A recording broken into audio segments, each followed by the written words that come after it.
Charles Gave, je voulais vous demander si aujourd'hui, en 2014, vous seriez capable d'écrire des lions menés par des ânes dans les mêmes termes. Le sous-titre, c'était « Essai sur le crash économique à venir, mais très évitable, de l'Hollande et en général, et de la France en particulier ». C'est chez Robert Laffont en 2003. Vous écriviez à l'époque « Les technocrates au pouvoir et leur idéologie sont le problème. Attendre d'eux la solution revient à confier les clés de sa cave à vin à un sommelier alcoolique. Nous sommes gouvernés non pas par des incompétents, mais par des fous. Les choses n'ont donc pas changé ?» Elles se sont plutôt aggravées. Mais remarquez que 11 ans après votre ouvrage, pour l'instant, rien n'a pété et tout tient le coup, malgré tout. Oui, mais en quelque sorte, les gens me disent tous, on vit bien en France. C'est vrai. La réalité, cependant, c'est que les Français ont consommé le capital que leur avaient laissé leurs parents, cette génération, la génération la plus bête de l'histoire de France, celle de mai 68. Ensuite, ils ont consommé l'argent qu'ils ne créaient pas, puis celui de leurs enfants et celui de leurs petits-enfants. Ayant bouffé le capital de 3 générations, je ne vois pas pourquoi on vivrait mal en France. C'est une fois qu'on n'aura plus de capital à bouffer que ça ira mal. Pour l'instant, on a vécu à crédit, et ce crédit nous a été donné par les Japonais, par les Américains, les fonds de pension, etc. Je n'ai aucune idée, ni aucun moyen de savoir quand la route du crédit sera coupée, pour reprendre une phrase célèbre. Donc oui, mais la réalité aujourd'hui, si vous me donnez 2 secondes, qu'est-ce qui se passe aujourd'hui? Nous ne sommes pas compétitifs. Je crois que tout le monde est d'accord là-dessus, sinon nous n'aurions pas des déficits extérieurs considérables. Comme nous ne sommes pas compétitifs, il faut emprunter pour maintenir le niveau de vie. Oui, je connais cette logique. Bon. Voilà, pour l'instant, il n'y a rien. En 2014, on va créer 18 milliards au maximum de richesse, a priori, pour 80 milliards de déficit. Pour 80 milliards de déficit. Donc on va continuer à emprunter. Il va falloir qu'un jour ou l'autre, on redevienne compétitif. Parce qu'on sait que ça ne peut pas durer. Pacte de responsabilité, Charles Gave. Voilà, regardez ce qui vient de sortir du chapeau le 14 janvier. Bien entendu, pacte de responsabilité, mais il y avait aussi, je ne sais pas, une autorité de la concurrence, il y a eu des tas de trucs comme ça, bref. Mais à un moment ou à un autre, il va falloir redevenir compétitif. Comment redevient-on compétitif?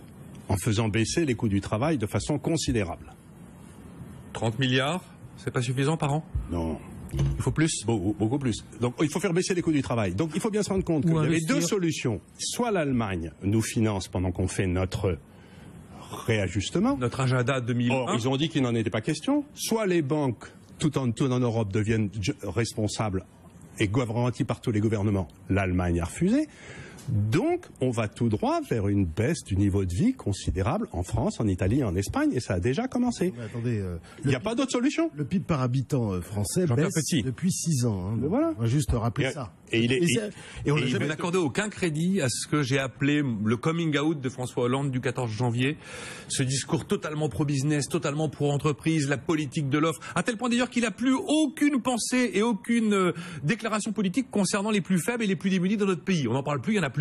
Ça y est, c'est le business, c'est l'entreprise. Dès que ça tangue un peu.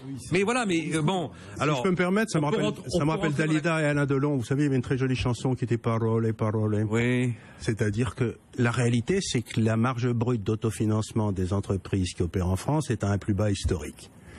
Et pourquoi les choses ne changeraient pas avec ce nouvel allègement du coût du travail, même si l'allègement du coût du travail... Je veux bien, mais à part la seule solution, c'est de simplifier la vie de l'entrepreneur. L'entrepreneur, il a en face de lui un monde qui devient de plus en plus compliqué. On est en train de lui bâtir, d'après ce que vous me dites, une nouvelle usine à gaz incroyable. Oui, où il va y avoir charge à 3 niveaux. 10 milliards par-ci, 20 milliards par-là, 30 milliards par-ici, et puis on rajoute ça et ça donne l'âge du capitaine. Mais c'est pas ça. On veut simplement un système simple, comme par exemple ils ont en Irlande, où une entreprise s'installe, elle paye 20% d'impôts, 15% d'impôts. 12,5 en Irlande, oui. Et puis, c'est terminé. Vous avez imaginez qu'on décide de faire confiance au tandem original Thierry Mandon, Guillaume Poitrinal, chargé du choc de simplification. C'est tout récent, ils bossent tous les deux là-dessus. Poitrinal, c'est quelqu'un qui a eu le cran de claquer la porte du CAC 40. Je pense que si c'est du flanc, cette espèce d'organisation de simplification, il s'en ira aussi. Est-ce qu'on peut imaginer que tout ce qu'on est en train de mettre sur pied, même si c'est pas un choc, même si ça va pas suffisamment loin, c'est en train de créer quelque chose de positif ou pas? Non. Désespérément non. Juste une précision sur la mission de Poitrinal, qui est la contradiction par rapport à ce qui est pleine de bonne volonté, etc. Mais ils vont très rapidement constater que ce que l'on appelle complexité administrative a une source qui est la complexité législative. Et donc, en réalité, plutôt que de faire une mission demandant à M. Poitrinal et autres de simplifier une simplification administrative, il faudrait une œuvre de simplification législative, c'est-à-dire une mission, comme on l'avait fait autrefois avec Portalis, une mission de recodification générale du droit du travail, du droit de la fiscalité, etc. Ça, c'est un autre chantier. Ouais. Jean-Pierre Petit. Sur Montebourg, quand même, il y a quand même un truc qui dit qui est valable, c'est sur l'euro. Hein. Enfin, moi, Alors, justement, je voulais vous inviter là-dessus. Je rappelle les faits toujours. On est à la radio, Jean-Pierre Petit, Arnaud Montebourg a jugé que l'euro était trop fort, qu'il fallait une bataille politique pour faire baisser l'euro. Il a été rejoint par l'ensemble du gouvernement, par la porte-parole du gouvernement, au nom du gouvernement. Et hier, je citais d'ailleurs le président d'un fonds d'investissement totalement privé et indépendant dans les Échos, qui jugeait qu'effectivement l'euro était une camisole de force et que c'était de l'intégrisme de l'euro qu'on risquait de tuer l'Union européenne. Et même Charles Gave, une fois dans cette émission, vous disiez l'euro est en train d'amener l'Europe dans un désastre, l'euro a lamentablement échoué, le marché fonctionne avec des taux de change, des taux d'intérêt libres, l'euro a bloqué ces deux prix qui sont pourtant les plus importants. On dit à Mario Draghi, Mario Draghi, tu vas vendre de l'euro et acheter des devises étrangères. Mais c'est pas sa responsabilité. Il n'a pas le droit. Il n'y a personne dans les traités européens qui ait une responsabilité, si ce n'est le Conseil des ministres qui se réunit une fois de temps en temps. Le Conseil européen. Mais non, le ministre des Finances, je crois. Mais personne n'a la responsabilité du taux de change de l'euro. Ça n'existe pas. Il n'y a pas une seule autorité politique qui ait comme responsabilité de travailler sur le cours de change de l'euro. Dans le traité de Maastricht, le Conseil avait... oui, mais c'est le Conseil des Finances, le Conseil des ministres, mais je veux dire, il faut qu'il y ait unanimité. Alors, oui, mais regardez, je suis bien d'accord. Jamais l'Allemagne n'acceptera qu'on agisse contre l'euro, parce qu'un euro à 1,35 $, ça lui va. Je voudrais pas ensemble. Non, mais je voudrais dire quelque chose ici rapidement. Rapidement, je vais faire réagir à la Madeleine sur l'euro fort. Si vous regardez la parité des pouvoirs d'achat, c'est ce qui permet de mesurer si un pays est compétitif ou pas. Oui. Et que vous le faites l'Allemagne contre le dollar. L'Allemagne contre le dollar, l'euro est sur la parité des pouvoirs d'achat. Oui. La réalité, c'est que la France est 10% au-dessus, l'Espagne et l'Italie 20% au-dessus. Donc, vous avez les investisseurs internationaux qui ont décidé une fois pour toutes que l'euro, c'était du Deutschmark, et que c'était pas leur problème si les Européens, en Italie, en Espagne et en France, se tiraient une balle dans le pied. Donc, l'Allemagne a 120 milliards d'excédents de ses comptes courants, ou quelque chose comme ça. Elle prend, et comme l'Europe, dans son ensemble, puisque les autres pays sont en dépression, n'ont pas de déficit des comptes courants, l'Europe n'a pas de déficit des comptes courants, il faut que les étrangers achètent 120 milliards par an d'euros pour solder leurs comptes avec l'Allemagne. Comment voulez-vous que l'euro ne monte pas ?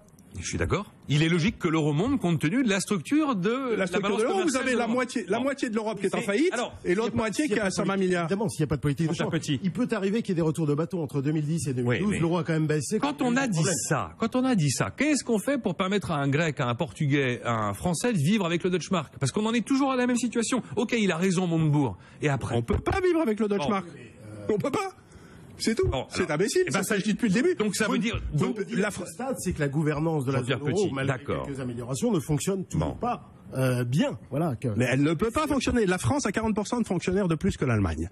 Vous pouvez pas avoir un taux de change fixe entre deux pays dont un des deux a 40% de fonctionnaires de plus. Parce que si vous avez 40% de fonctionnaires de plus, les fonctionnaires ils font de très bon boulot, ils sont très compétents, tout le monde sait ça, mais ils produisent rien pour l'exportation.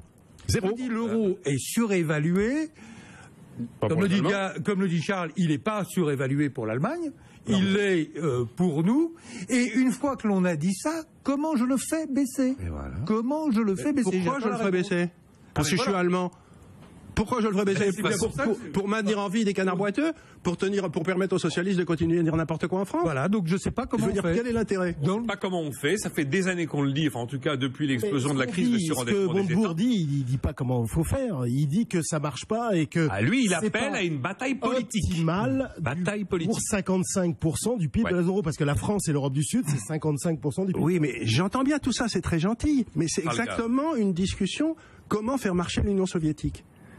Vous avez bâti un système qui ne peut pas marcher et on tourne en rond en disant on va essayer de le faire marcher. Oui, enfin, quand même, l'union monétaire s'est quand même ajustée depuis la crise. Mais rien du tout. Rien du tout. Ça n'arrête pas de baisser. Non.